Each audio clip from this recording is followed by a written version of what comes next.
Showing the property. Some key points. First of all, I think part of the problem in filling vacancies for some landlords is not the property. It's them. They don't do things to exude credibility. They don't make a connection with people. They don't build any excitement. They basically just try to have the property sell itself. Oh, walk through, see what you think. Well, if that's the case, you just well done a self-tour. Had them do a self-tour if that's all you're going to say. What's my point? My point here is, I think you can make the difference a lot of times, not totally, but play a part in whether a qualified resident decides to rent from you based on your quote, quote, performance, your credibility. A lot of times people rent from the person as opposed to the property making the ultimate decision. The person plays a part in whether they're going to ultimately decide on whether they're going to rent from you. At least that's been my experience. So one of the things I train my assistants, hey, let's work on these things. What I say to you, let's work on. What do you do to build your, well, first of all, in preparing yourself or whoever's showing the property, I mentioned to you earlier, do you know what's really good about your property? My assistant can walk in and point out the 3 things that what people like about our properties. I mean, it could be, one of them can be something as simple as a large walk-in closet, but she knows a lot of people like the large walk-in closet. So you can bet when she goes to show the property, guess what? She highlights that. So whatever it is that would make your property stand out, make it unique, know what that is so that when you go to it to show it, you bring that to the people's attention. That's why I like doing the surveys to find out, do they really like this kind of, do they like the color combination? Do they like the features that you think are fantastic? And if so, bring it to their attention. Support material. Do you ever have people ask you, how much are the utilities? All the time. All the time. So do you have a sheet, have you done your homework to kind of find out, kind of at least, find out from your former residents, how much were you paying in utilities? And if it was a good amount, you think it was a good amount, be ready to respond to that.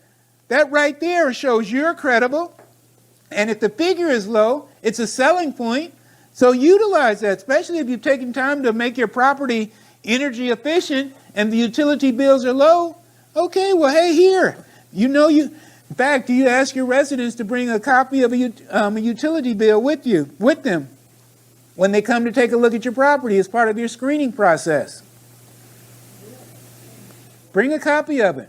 Well, that right there, now you got a copy. And if it's a low bill, you can show future residents. But that's not why I'm asking that. Guess why I'm asking them to bring it? Verify residents, but also verify if they're paying utilities at that current residence. Because they may be living there, but they may not be the one responsible for utilities. I find that the people who are responsible for utilities are the one much more likely to be responsible rent payers. So I want to see, okay, you're paying utilities, great. Let me see if it's current. And then I got a copy of a bill that I can use for future reference if it's a low utility bill. So there's a lot of benefits there. So, I have a question. How can you use it for future reference? Oh, that's right. You're right. I mixed things there. You're absolutely right. Thank you. If they're paying utilities, they'll have utilities. Yeah, but I said use it for future reference. You can't use that, but you cannot use the utility bill from another property as your reference. Good point. Thank you. Well, it still counts kind of as a reference. I mean, it shows they got. No, it doesn't have anything to do with your property, though. Right. So thank you for bringing that to my attention. It's like But when your when your residents move out, one of the things that you can ask them, Mrs. Jones, was your utility bill? Did you have low utility bills? Would you mind if you shared a copy of one of those with me, along with your testimonial letter, along with your...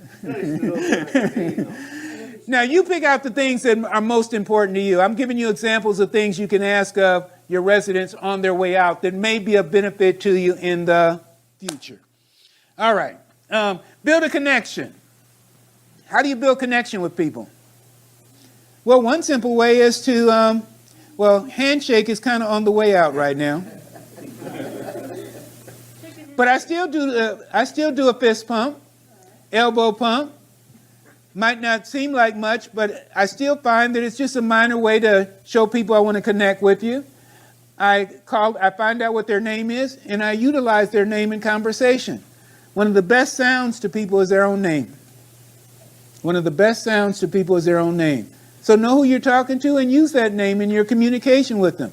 So while you're showing the property, when you meet them, hi, Mrs. Smith, so glad that you came. Mrs. Smith, are you liking what you're seeing? Or use their first name if you feel comfortable doing that. But use their name. That's a way that you can build connection with people. How do you build credibility? I don't know if any of you noticed it. On one of the first screens, it had my name and it had something behind it. Is it even on here? Yeah. Look on the front of the priority procedures manual. See my name? See what's behind that? CPL, Certified Professional Landlord. Guess what? You come today. When you leave out of here, you're considered a CPL. I even give you a certificate if you graduate. You're laughing, but I'm dead serious. I've got many people across the country say, Jeffrey, look, and they show me their name on their business card and it has CPL behind it. Okay? I've just given you a little bit of a credential that you can add to your name. You say, what's the big deal? The big deal is some people that's important in terms of who you're communicating with. So what can you do? I mean, professional property managers, they'll put their accreditation behind their names for different reasons. And if you use an office, I don't know if any of you use an office other than a home office, but if you have an office, have a certificate up there that they would see when they come into your office. But what am I doing? I'm trying to build credibility. Something minor. Maybe use a polo shirt that's got your company name on it. If it doesn't have your company name on it, maybe even put where your name. In fact, you can even use the things that I just gave you. Have that on with the name tag. People see you with the name tag, it's like, oh, okay, they must be something. If nothing else, they're staff, they're professional. In other words, I'm not saying you have to dress obviously in a suit or a formal dress. No, I'm not talking about that, but at least, depending on who you're going after, but I still think it's important to, if nothing else, have a business casual look about you, especially if you're trying to reach certain clientele. But what is it doing? It's building credibility. Little things that you can do to build credibility. In fact, what page are we? Do I have any other examples? 61. All righty. Showing the rental. That didn't have the credibility part on it. Let's see. Build a connection. When speaking to the applicant by build connection in the property. Ask questions to help visualize. Remember, presentation needs to demonstrate that the property can fulfill their needs. Know the property's amenities. Ask about the applicant's interests and hobbies. Always be certain that the right set of keys have been taken. Anyway, a bunch of things to show connection or credibility with your property. And listen to what people say. A lot of times we're so busy talking that we don't really listen. You can close a sale a lot easier if you really hear what people are saying, what they're wanting. In fact, over the phone, I instruct my assistants to ask people, is there anything in particular that you're looking for in the next home or apartment that meets your needs? Find out what they're looking for, because if you can offer it, that'll help you close on the deal. Build excitement. Heard an idea that I thought was really neat. If you have Alexa, if you got the electricity on in the property, one of the questions you ask them ahead of time is, do you have a favorite musician, a singer that you like? And they give you that person's name. When they come to do the showing, Alexa, play songs by so-and-so. And they walk into the room and they hear songs by so-and-so. I thought that was a neat idea. But little things that you can do to create excitement. A lot of that excitement is built simply by knowing what they want and emphasizing that we have it. And of course, your whole way of saying something to them, you can say it in kind of a, not a monotone way, but in a way in which I'm excited that you're here. Here's what we got, so forth and so on. But just the whole point of all of that is to just kind of say, you don't have to totally leave it up to the property to sell the resident. The property is the majority of it, but you don't want to lose out on it simply because they didn't like you. And I think a lot of landlords lose out because they come across in such a dead way. They don't make a connection. They don't have any credibility. They don't have any excitement. And you say, well, Jeffrey, people are renting properties and they're not even being seen. They're just doing the lockbox showings and so forth. And if that works for you, fine, not a problem. But if it's not working, then maybe that extra step where you actually meet with people and utilize these points that I'm coming across could make the difference. Because if you tell me my place is sitting empty for a month, I can listen to you all day long talk about you doing virtual showings, but I'm thinking to myself, well, you got to do something different. If everybody that shows up and nobody's renting the place based on virtual showings, maybe you need to be there. Or do like one landlord does. He puts signs up in the property pointing out the good features. So when the person is walking through, they read about the good features as they're going through the property.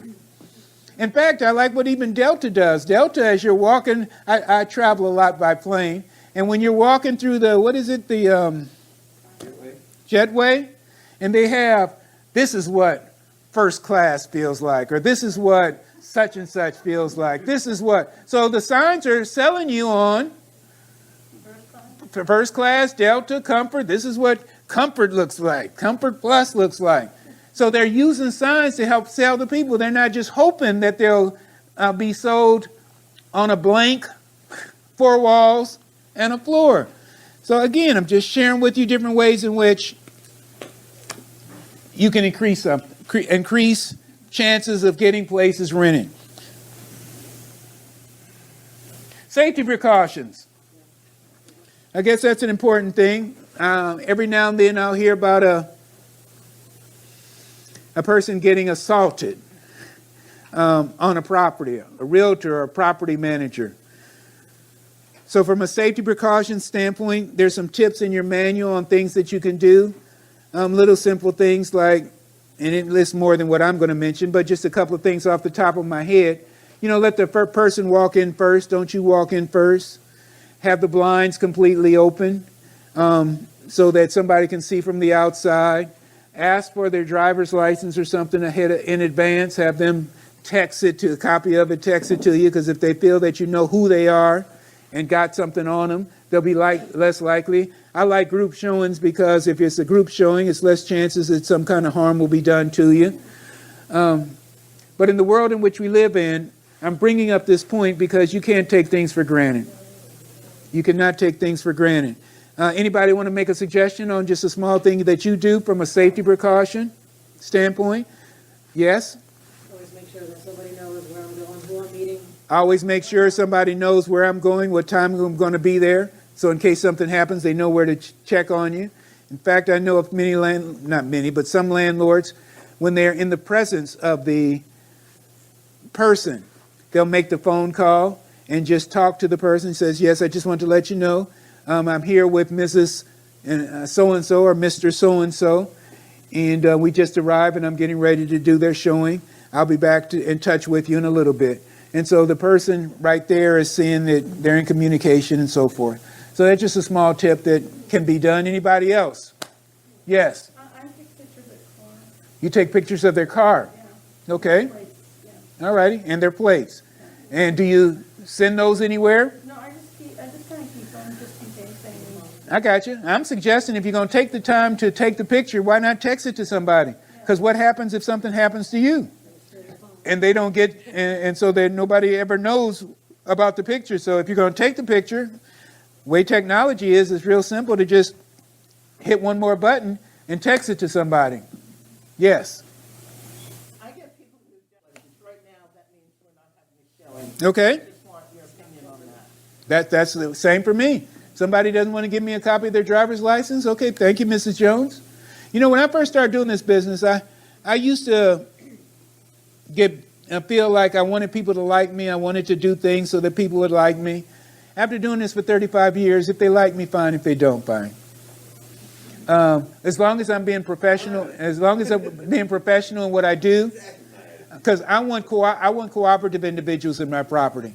So if what I'm asking you offends you in some way, or you feel that, no, I wouldn't do that. Just like some people, one of our screening techniques, one of our screening practices is we've got to see your current home before we give you final approval. So if they have a problem with that, I understand, Mrs. Jones, but that is one of our criteria.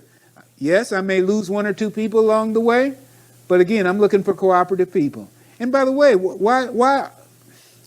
why get upset when somebody does damage to your property if you didn't take time to go and see where they're living right now? Because if you go and They wouldn't damage the property when they were moving in, that's why. yeah, but if you don't go and see where people live, or put it this way, if you go and see where people live, chances are that your property is going to look just like that in 6 months or a year. So there's no need to complain.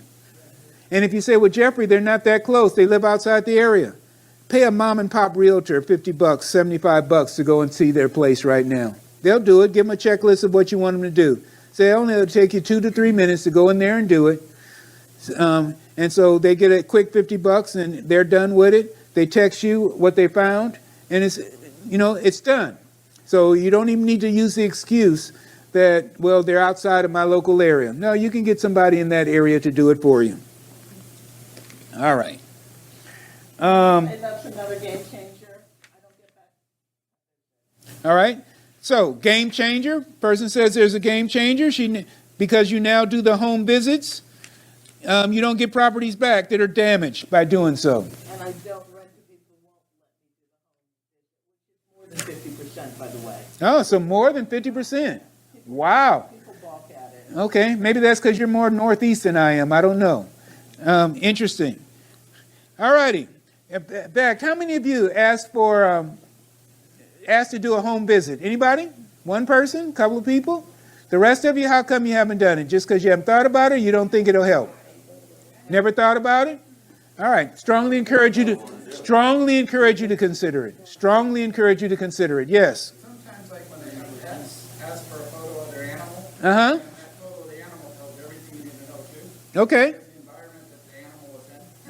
Okay, so they usually will give you a picture of the whole environment. And they'll show you the whole house and all within there. That's pretty good. I like that. That's been kind of a good trick way to do it. Oh, okay. Then all of a sudden you're seeing everything. All right. I like that. So the comment that's been made here is if they have an animal as part of your initial communication with them, ask for a picture. Let me see a picture of the animal. And that picture and the environment in the picture tells you a whole lot. I like that idea. Yes, ma'am? I rent to people with dogs. You rent to people with dogs. And one of the best things I've done is When they come to see the property, please bring your animal with you. yes. Okay. That's Okay, that gives you a sense of their demeanor. yeah, and so the dog is All right, got it. Comment is if the dog, after asking to have the dog come, if the dog is in any way aggressive, that cuts the deal right there. In fact, speaking of asking for the dog to be present, I like as many people who are moving in to be present. So if it's a husband and wife or it's two people, I'd like for both people to be present before we go forward. And I hate it. Well, I shouldn't use that term because I don't make a big deal of it anymore. But I don't like the fact that people will call me up and they say, I'm calling for my brother, I'm calling for my sister, I'm calling for my son. Okay, when they say that, I say that's fine, but we're going to need to meet the person who's going to actually be moving in. Third-party scenarios, I do not like. Red flag. That's a good way to put it. It's a red flag. You don't even entertain it. Okay, gotcha. I'm trying to say when I do the home visit, Well, maybe that's why you don't have people show up. okay, talk to me. No, well, right there, I mean, just when you said the property's pest-free and I want the property to remain that way, to me, you're coming across with an attitude, a certain attitude that I might not even want to deal with myself, to be honest. But that's also part of getting cooperation. It is, it is, but I'm just letting you, I'm just sharing with you. Because they're in the honeymoon phase right now. So, You can't get along with them there. yeah, but And I tend to get from the people who let me do it is great, that the place really is pest-free. okay, And I also think I'm straightening out the people who have roaches, who, by the way, I want to screen out. okay, excellent. I'm just giving you some feedback. My take on the way you said that, In the delivery. it was in the delivery, yeah. I'm thinking, So it's a tone. it almost came across like, yeah.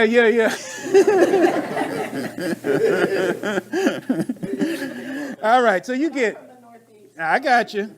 All right, in fact, just so people know who's in the room, how many of you are from the Northeast in this room? Anybody? Okay, Maryland, where are you from? You're not? Where are you from? Our properties are in New Jersey, but we live in Florida. New Jersey, but you live in Florida. Behind you, where are you guys' properties? No, the property's in Atlanta, but originally from Ohio. Oh, okay. I want to know where your properties are. Anybody got properties in the Northeast? New Jersey and Maryland? All right. Southeast?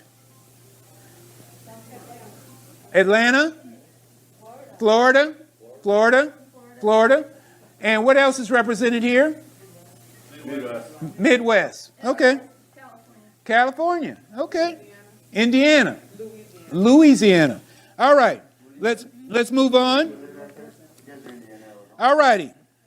Successful closing techniques. Again. All right.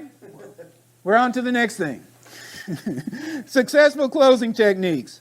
On page 63. I like to use the assumptive close. The assumptive close just simply means I'm assuming that you want the place. In fact, when I'm dealing with influencers, that's the kind of close I'm using all the time because I'm assuming that they want it. You came here because Mr. D or Mrs. X, the basketball coach or whoever, told you about our property. And so you've already filled out the application, or I've got the application that's right here. Do you have any questions for me?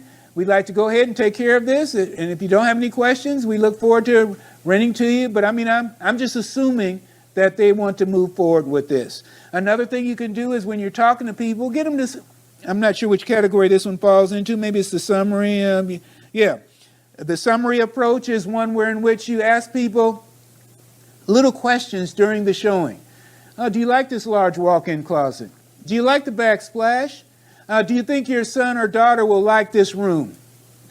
Because of. And so they say, yeah. So at the end, all right, well, based on the fact that you like the backsplash, the fact that you like the large backyard, the fact that you like the walk-in closet, it looks like you want to go ahead and move forward with this property this time. Am I correct? And, kind of just summarize all the things that they have told you yes about and move forward from that way. But it's just different examples of how you can close. And I'm not trying to be an overly salesperson, but there's certain sales techniques that can work to help you go ahead and get. I find that everybody is not ready to make a decision right now. And if you don't do a little bit to push them over, they're going to go to someplace else and they're going to do a little bit to push them over, and that person's going to get them a new resident where your property was just as good as the last one. So I like pushing them just a little bit, not over salesy, but okay, what can I do to influence you in getting this property? But not too much, because if I've got to totally sell them on the idea, they're not going to be there that long. Has been my experience. If I got to totally sell them, yes. So if you got like you designated A date and a time to show it. you got multiple. Got multiple people there. By the way, I don't like to have more than 4 or 5 people at a time. If it's more than that, I start scheduling it for another time. All right, that was one question. Okay? That's me. Some people may show it to 10 or 12, but now it starts to get outside of my comfort zone in terms of how much I can give attention to at least 3 or 4 of them. And if you do 4, every now and then one of the 4 doesn't show up, I've discovered. Every now and then. But the other 3 do. But You get multiple couples. that's great. So what, is there you see a problem with that? The fact that all of them want it? No, but it's, they all want to right then and there. Yeah, that's the reason why I got them there at the same time. They're much more likely to fill out the application. When they show up one at a time, I used to get more people saying, well, I got to think about it. They show up 3 at a time, they're not thinking about it because they see it's 2 other people who are interested. If I don't go ahead and fill out the application, they may get it. So that's the reason why I do it. Well, part of it, one of the things, the objections that Uh-huh. what is your application fee? They go, with the 3 of us are all fine. Yeah. So then what, all 3 of them go? What's that? So then all 3 of them decide not to do it? No, but, there may have been somebody. Gotcha. If they're not really interested in your place and willing to pay that $50, it's a good chance that they really don't want it that much anyway. In fact, I want people who want it. Not somebody who kind of want it. I want somebody who wants it. Because I want them to want it. Yeah. And in that situation, I would just say, you got an application that you paid for somebody there, you took the time. Oh, so you're saying if they have the copy of the application? If they're in a situation where they got 3 people there and they've had to fill out an application for somebody else and they paid, if you took the time. And bring it to you? Yep. Whatever. But why would they give you, why would More they? likely that application will do this. I understand, but why would, if they gave it to somebody else, I They would, paid and they get to give it to you for free, why wouldn't they? I guess I'm missing something there, because if somebody fills out my application, I'm not going to give it back to them. You got an application you filled out for one landlord, what's the difference if they're going to I agree with you, but where are they going to get it from? That's my question. Don't they have copies? Typically, it's electronic now. Maybe so, but not mine. Mine, they're filling, Even if they have it on paper. then the owner still has it. The they manager might still be able has to- it. And they might still be able to get a copy.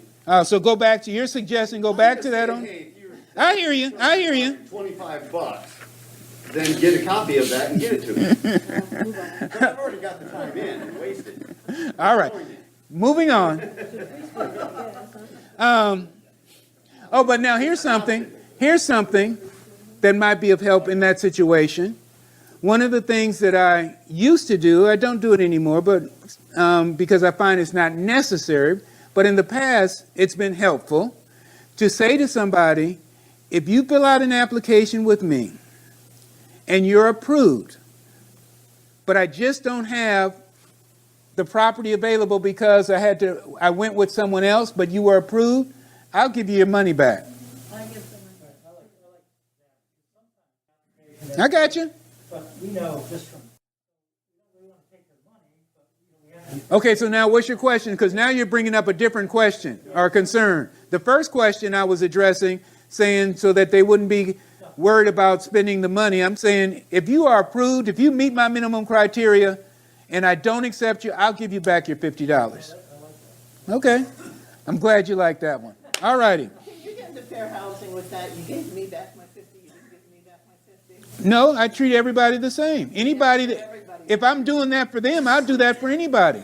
Anybody that's approved, if they meet my criteria and I just don't have a place still available, I'll give you back your refund. I don't have too much to lose by doing that, by the way, because when I have done that in the past, I've had applicants who come back to me later. They were already pre-approved. Say, do you have a place now? Well, they already know you're fair. Okay. And you're doing that prior to. Not necessarily. I might have done a background. I might have done a credit check on them because I had to find out if they were approved. So, in fact, here's how from the screening process, I have different stages.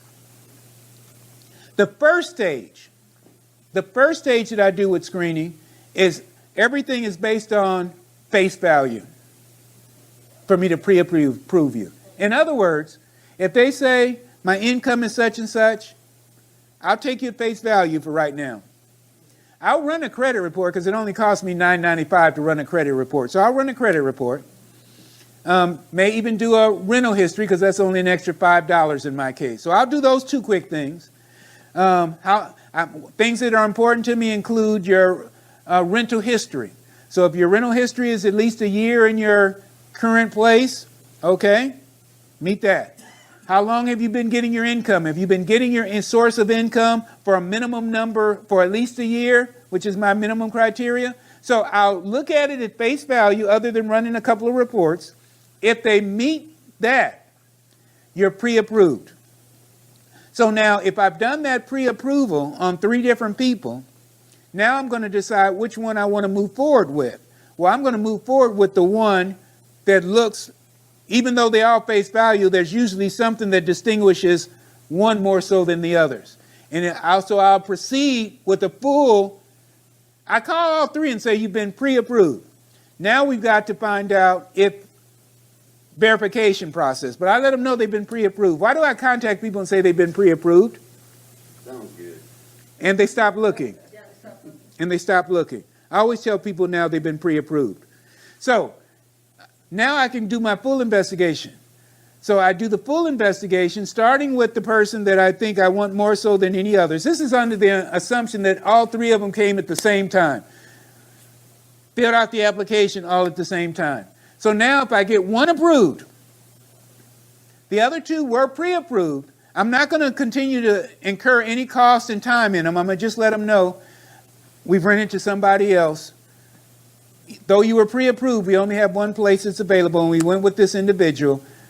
We'll be glad to give you back your money. But I tell them that in advance. If you're approved, I'm just giving you the rest of the process. If you're approved, I'll give you back your $50. So you don't have to worry about losing $50 because you're going here, there, and Tom, Dick, and Harry paying all these $50 to everybody, which is what they're worried about. All righty. Discrimination, fair housing. Precautions, other tips. Floor plans. Oh, in terms of creating a little bit of excitement or uniqueness, do you have floor plans for your properties? Yep. Great. I used to ask that question and nobody said yes. So I got several people in the room. And do you give your floor plans a name? Oh, that's where I separate you. I'm suggesting to you, because every property has a floor plan. But have you taken the time to name your floor plan? What's the big deal? Hey, Mrs. Jones, this property has a Williamsburg floor plan. Nobody knows what a Williamsburg floor plan is, but it sounds good. Now you say, well, Jeffrey, isn't that kind of corny? I don't know, do you have home-oramas or that kind of thing in your area where they have builders build homes and they have tours where people walk through a whole neighborhood, a whole tour of homes, type parade of homes? Yes, yes. Guess what they all have? Williamsburg. Floor plans that have names. Williamsburg floor plan. They all have floor plans that have names. It must be a reason. I looked at that and said, well, you know what? I'm going to give my properties a name, floor plan a name. I just feel like people should see through that.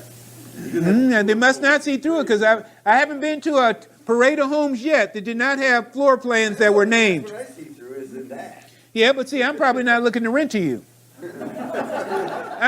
Yes, it though. If you're renters. I don't know if that came across right. Exactly. Discriminatory. We're crossing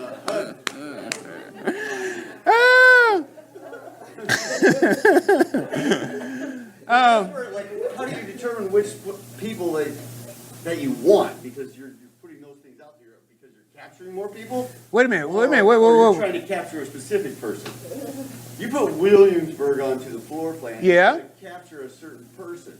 Not really. But do Not you really. want to capture? What I'm doing that is I'm just trying to add. Yeah, I'm amping it up. Thank you. If you amp it up, that's picking and choosing which person you No, it's not. You can't pick it that good.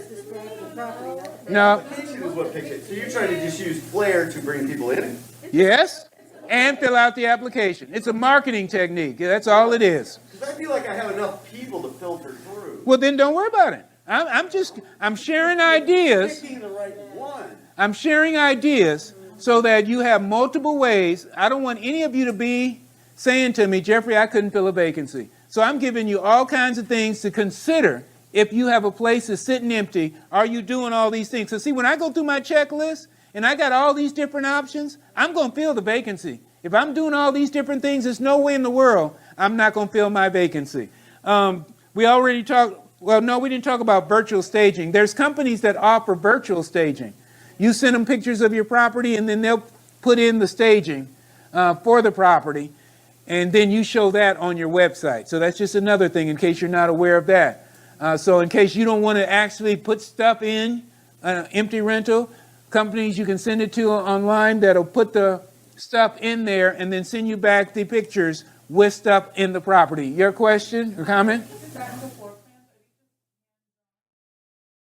No, you can go online. It just floor plans. You can put in the dimensions and then they'll give you back. You can have it sent back to you, the floor plans. Yeah, you could do it online, but floor plans you can get a floor plan made for your property.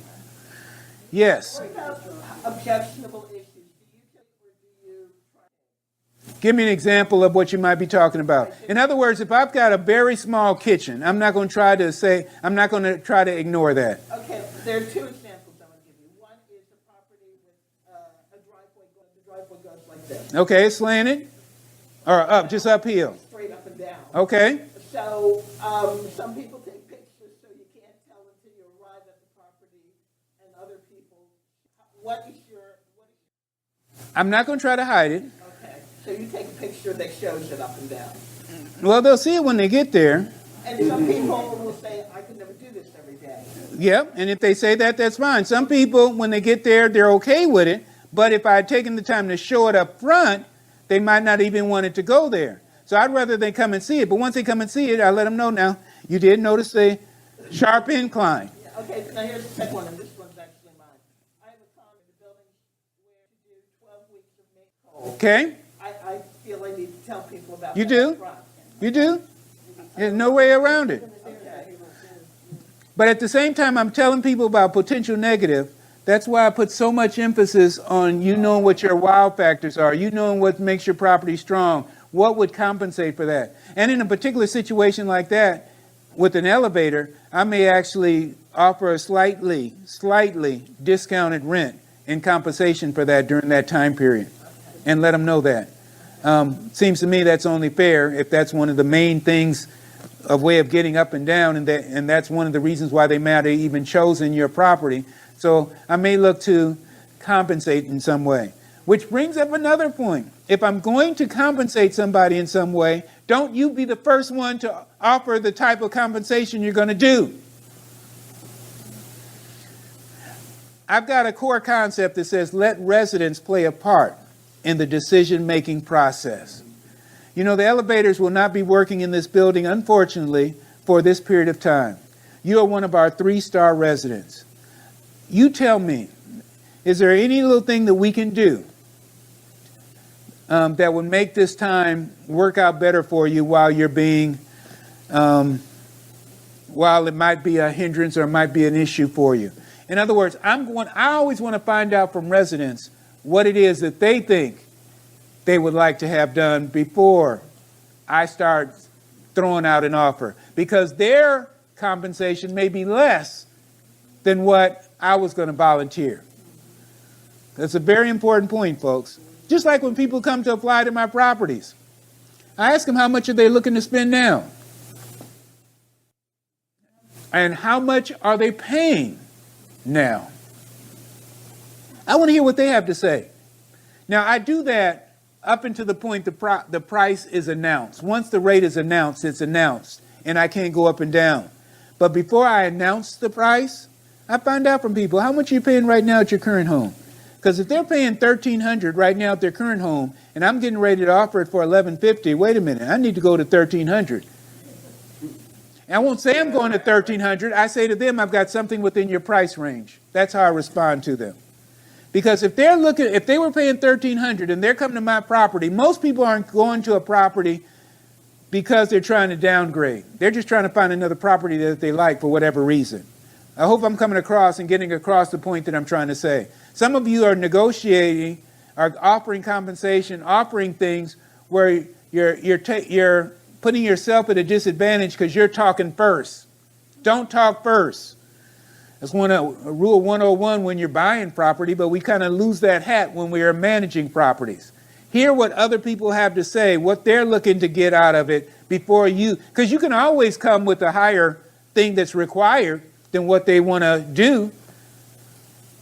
Okay. All righty.